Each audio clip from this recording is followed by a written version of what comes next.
지방은 정말 사라지고 있는 걸까요? 아니면 우리가 지방을 바라보는 방식이 너무 낡은 걸까요? 오늘의 소개할 책은 연결의 진화, 부가가치를 만드는 지역의 실험입니다. 이 책은 지방 소멸을 단순히 사람이 없다, 돈이 없다, 일자리가 없다 이렇게 보지 않습니다. 질문을 바꿉니다. 작은 마을도 스스로 부가가치를 만들 수 있을까? 저는 이 질문이 굉장히 중요하다고 봅니다. 왜냐? 많은 지역 정책이 아직도 사람을 데려오고 건물을 짓고 예산을 쓰는 방식에 머무르기 때문입니다. 그런데 이 책은 조금 다르게 말합니다. 지역의 가치는 원래 없는 게 아니다. 연결되지 않았을 뿐이다. 이 말이 핵심입니다. 책에는 여러 지역 실험이 나옵니다. 아이가 태어나면 의자를 선물하는 마을입니다. 처음에 들으면 그냥 예쁜 복지처럼 보입니다. 하지만 이 의자는 단순한 가구가 아닙니다. 너의 자리는 이 마을에 있다. 이 메시지를 담고 있습니다. 아이에게는 기억이 됩니다. 부모에게는 마을에 대한 애착이 됩니다. 목공장애에게는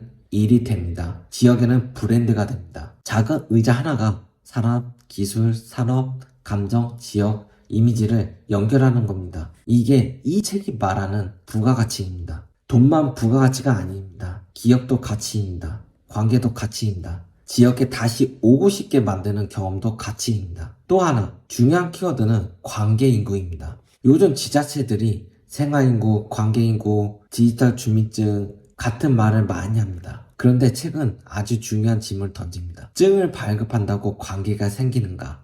저는 이 질문이 정말 현실적으로 느꼈습니다. 앱을 만들고 회원을 모으고 숫자를 발표할 수는 있습니다. 하지만 그 사람이 지역과 실제로 무엇을 함께 했는지가 더 중요합니다. 한번 방문했는지, 지역 상품을 샀는가, 마을 프로젝트에 참여를 했는가, 온라인으로 콘텐츠를 만드는가, 지역 사람과 다시 연락하고 있는가. 결국 관계 인구는 숫자가 아니라 행동입니다. 저는 이 부분이 IT 서비스 기획과 연결된다고 봅니다. 좋은 플랫폼은 사람을 모은 데서 끝나지 않습니다. 사람이 움직이게 만들어야 합니다. 지역 사람과 외부 사람을 연결하고 지역 자원과 필요한 사람을 연결하고 작은 경험을 다시 방문을 연결하고 그 방문을 소비와 참여로 연결해야 합니다. 그때 지역은 단순히 공간이 아니라 하나의 서비스가 됩니다. 이 책이 좋은 이유는 지역 문제를 너무 추상적으로만 말하지 않았다는 점입니다. 마을, 자치, 부엌, 먹거리, 지역 카페, 무인역, 디지털 같은 주제를 통해 지역이 어떻게 스스로 가치를 만들 수 있는지 보여줍니다. 여기서 중요한 건 거대한 개발이 아닙니다. 작은 연결입니다. 의자 하나, 지역살이 경험 하나, 부업 연결 하나, 먹거리 순환 하나,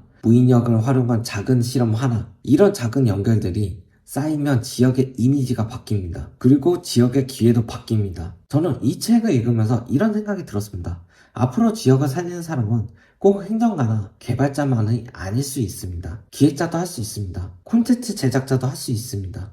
프리랜서도 할 수 있습니다. 동네의 문제를 잘 아는 주민도 할 수 있습니다. AI와 디지털 도구를 잘 활용하면 작은 지역 자원도 콘텐츠가 되고 서비스가 되고 수익 모델이 될 수 있습니다. 예를 들어 이런 겁니다. 우리 동네 빈 공간을 소개하는 콘텐츠, 지역 장인의 이야기를 담는 짧은 영상, 동네 산책 코스를 AI로 정리한 지도, 마을 가게를 연결하는 작은 온라인 안내서, 지역 문제를 시민이 제안하고 해결하는 참여 플랫폼, 이런 것들이 거창해 보이지 않아도 지역의 연결을 다시 만드는 시작점이 될 수 있습니다. 그래서 이 책을 한 줄로 정리하면 이렇게 말하고 싶습니다. 지역은 사라지는 공간이 아니라 연결 방식을 바꾸며 다시 가치를 생기는 실험장입니다. 지역 소멸, 마을 공동체, 사회적 기업, 로컬 비즈니스에 관심이 있는 분야라면 연결의 진화 이 책 한번 읽어보셔도 좋겠습니다. 그리고 이 책은 단순히 지역의 책이 아닙니다. AI와 ITO 지역 문제를 어떻게 풀 수 있는지 상상하게 만드는 책입니다. 여러분, 어떤 동네 문제를 기술로 해결해보고 싶으신가요? 댓글로 남겨주세요. 다음 영상에서는 AI로 우리 동네 콘텐츠 만드는 방법을 이야기해보겠습니다. 감사합니다.